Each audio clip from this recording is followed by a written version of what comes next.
What was it like to be a Tudor sailor? What motivated Tudor explorers to colonise the new lands? These are just some of the questions Jen Ager has been asking her Year 5 class during an intensive Tudor History Week. Jen, I've had an absolutely wonderful 2 days in your classroom. Primary history specialist Dr Hilary Cooper is passionate about pupils getting to grips with the underlying values and perspectives in history. Dark classroom, candles on the table, absolute magic and silence. We had Captain Francis Drake being interviewed by sailors, and that really is history to me. Jen's class has taken a week-off timetable to study the Tudors.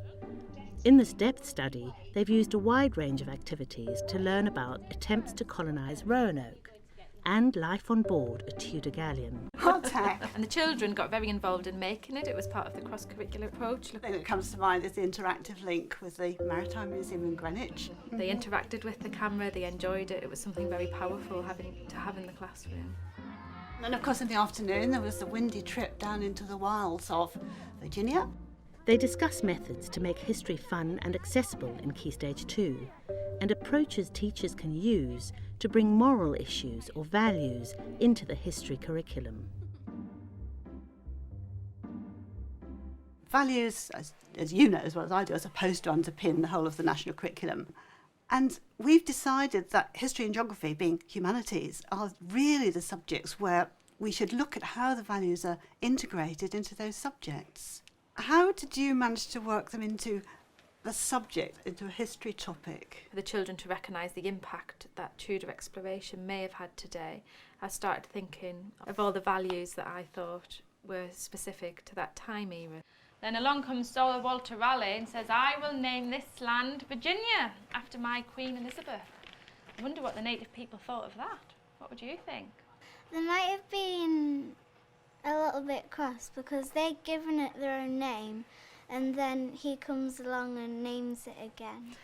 And for the children to understand the importance of those values and issues in today's society, then surely it makes sense for them to look at them in history so that they're looking at where they've come from and what people have done in the past and the impact that that's had on today. What would you have done if you didn't have any food? I would have just gone and asked. Yes, and a good example of that, I thought, was the children were very articulate about the indigenous people of Roanoke and how they might have felt about people coming with different values, different clothes, different behaviour. You're going to feel really annoyed with them. They were very impressed that they were welcome to start with, but they could well understand why they might not have been ultimately welcomed by them. Bringing all these new English ways into their country. Children need to be given dilemmas to talk about and discuss, dilemmas that probably don't have a right or wrong answer. And you'd actually selected a number of situations where there were dilemmas and the children really were examining them and exploring them. And that's not just teaching them about Roanoke, it's teaching them about how they can actually discuss in terms of ethics and right and wrong all sorts of other current issues, and they build on that as they get older and do it in more complicated ways. Well, when they got there and the Indians were helping them, they would have been really happy that they've got native people here helping them, and then a year after, in the winter when they stole, they should have just asked, and then the Indians got really offended. At Roanoke, it was very sunny. The local people are very nice. I really like it here and I don't want to go home. The fruit is really nice and the soil is good too. Brilliant. Thought he'd included some great facts from listening to that tape. He talked about what life was like, he thought about the voyage. He's really missing his family. In about the 60s, Brunner was the first person really to say that having identified what historical thinking is, its inferences from sources in order to look at change over time, the skill that teachers have, which you've certainly got, is bringing that level of academic thinking and down to children's level, which you've worked very hard at because it was quite hard in this I think topic. that's been the most difficult Yes. part. Just thinking back, one of the things that I found quite difficult was just getting the children to place the times chronologically on a line. Is it really important for the children to retain those dates or just think of it as a block of time in history? I think they need to know that it's a block of time. It's about 400 years ago, a long time ago. But I don't think the dates are very important beyond that. I don't remember them. I have to look them up. But you've got lots of other, much more subtle and complicated concepts of time that they were learning. Through looking at the journeys and the purposes of the journeys, you were looking at how the past was different. You were looking at continuity and change. You were talking at one point about America today and America then, and the impact of the explorations and the settlement and the causes and the effects of those journeys, which is another much more subtle thing about time and dates. Sir Walter Raleigh named it Virginia. Do you think it might have had another name? The native people there might have called it their own name. And other people exploring would have had their own names to call it too. I hope I picked out all the right points for them to remember. It was simple, but not oversimplified. You were dealing with complicated material. And I think the really important thing is there's lots of things in history that we can't know. So I think it's also really important to be probabilistic. Well, I think, maybe, perhaps. And you said again, we don't know what happened to the people, the settlers, after a year. There was nobody left. But we don't really know what happened to them. So And it's really important to recognise that there aren't rights and wrongs in history a lot of the time. That's what that's history's trying to get them about. to think, to be independent thinkers as well, isn't it? Because Absolutely. so often it's a yes or a no answer, And that's and why that history's discussion based. so lovely for Yeah. children. Everybody, different abilities, different interests, they're all entitled to a point of view. And very often it's a very good point of view. Clothes are soaking, your hair's wet, your shoes are soggy. What are you going to do? What might have happened to them in the middle of the Atlantic Ocean? What do you think life was like for the captain in that pub? Thirsty? Do you think you could manage to eat that all day, every day for a few months? We might need some fresh water. That might be one reason, so you could do that. Is there another reason, maybe? There's a lot of research that has shown that teachers don't ask open questions that allow children to discuss and explore ideas. An awful lot, like 99% of the questions a lot of teachers ask are closed questions, yes or no, to see if they've actually understood and move on to the next thing. If you're going to build a permanent shelter, is there anything that you would need to think about? Lots and lots of open questions in the activities and in the things that you were asking them. And what was really nice was the children questioning each other and asking each other to justify why they said something should be here rather than there. Right. I don't think try to spread the Christian word should go last, because if you spread the Christian word, they might have just understood what they tried to come for. And do you think they've possibly got more out of the session than me standing there and delivering and then yes? Absolutely, because it's gone through their head and they've had to reason about it and think about it and defend it to other people. And I'm quite sure if you just told them the story in half an hour, it would have had no effect whatsoever, educationally or historically. To spread the Christian word to the people that Spread are the in Christian word to the new people, the people that are new there. And certainly you need to have an environment where everybody feels valued and not threatened and not afraid to get it wrong. If you ask children what they think an artefact was for or what they think a photograph tells them about the past, if they haven't learned the questions to ask and the way to discuss it, then they're just, oh, not a lot, why do I want to know? So they're all skills that children need to learn.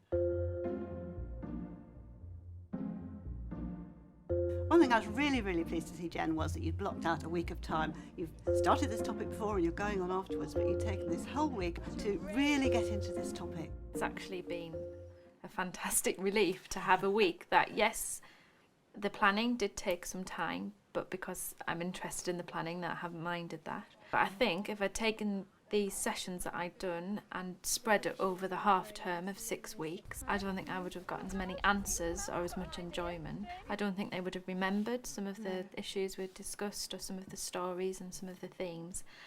And I don't see any harm in doing catch up with what I am planning to do for the rest of the half term next week and continuing it. And I've got my maths and I've got my literacy and I've got my science, I've got everything through this topic, so where's the harm in that? Yes, They're well, still learning. That's where the cross-curricular bit comes in as well. It's part of the time management issue, isn't it? A lot of other areas of the curriculum that actually had come within this theme, which again is managing time economically and in a meaningful way. What did they get if they didn't eat enough fresh fruit and veg? They got scurvy. What's scurvy? Your teeth starts to fall out and your gums start bleeding. The history topic itself, we've had lots of literacy, lots of diaries, letters, recounts, a lot of looking at chronological understanding through maths, RE, religious tolerance, PSHE, emotions and empathy for others. And it's linking it to the different learning styles again, isn't it? We've got some mathematicians in there, some scientists, so it's just making it accessible to all of the children. I like doing different things mixed in with the Tudors, like Tudors and literacy, and it's really cool because you can do like history and all different types of things, and you learn loads. There was reading and writing. In fact, I'm sure we could count that you covered almost all the objectives of the literacy curriculum as well. But there wasn't a great deal of reading and writing. You were doing it all through questionings, and the reading and writing often gets in the way of enjoying history for a lot of children of that age, and especially for the ones who are perhaps not quite so good at reading and writing and so on. So even though I haven't got as much written in my history books or as much on the wall, that's still learning, isn't it? That's still learning how to think like a historian in a historical way. What are they going to do next? I think our next history topics, we're going to start looking at the Greeks. So that's it'll be the way ancient back. Greeks. Yeah, Yes. so even though it's not, we don't look at history, I don't think, as in this is the beginning of history and then go right the way through. It's a lot of chopping and Yes. changing. Do you think that's hard for them to pick up on? Because we're going to do Greeks next, which is well before the Tudors, but... I think some people might say so, but I think not at all, as long as you've made it quite clear what the sequence is and they understand that and the sort of time spans that we're talking about. In fact, I think they learn more by dotting it around. If you say you're going to start with the beginning, does that imply that the children are obviously younger and therefore can deal with simple things? Well, the past wasn't simple at any time. And of course, there is continuity in that you're doing the Greeks and then you're going to come back to values and things like democracy, aren't you? Are you going to steal a treasure? I think it would be nice to have some treasure because then I would be known as a little bit of a hero myself. A lot of the things the children have picked up this week, it's going to be a lot easier to introduce that Yes. next time, and hopefully another focus week for the Again, Greeks. from a different dimension and perspective, which is challenging. But it's not just progression in content that we need to say, does it need to be sequential or not? It's the progression in children's thinking, how it's looking at sources, it's looking at wider concepts of time, it's looking at different ways in which the past is interpreted.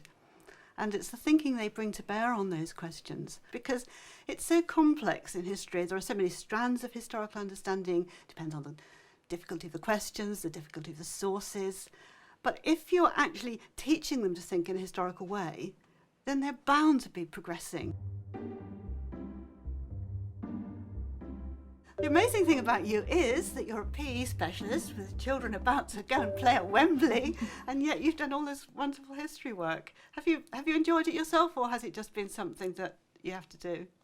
No, I have really enjoyed it. I think I've got a bit of personal interest in it now. I've had to do a lot of reading. I've had to do a lot of research, but it hasn't been a struggle. And I think what I'm keen to develop now, or to the way that I'd like it to progress further, is really thinking about the impact that it's had today on us. And that's really what ignited my interest at the beginning. I just so much believe that teachers should get so involved. If it's interesting to you, it's interesting to them. And if it's not interesting to you, really, why should it be interesting to them? And I think it's really good for children to know that you don't expect to know all the answers, because none of us do.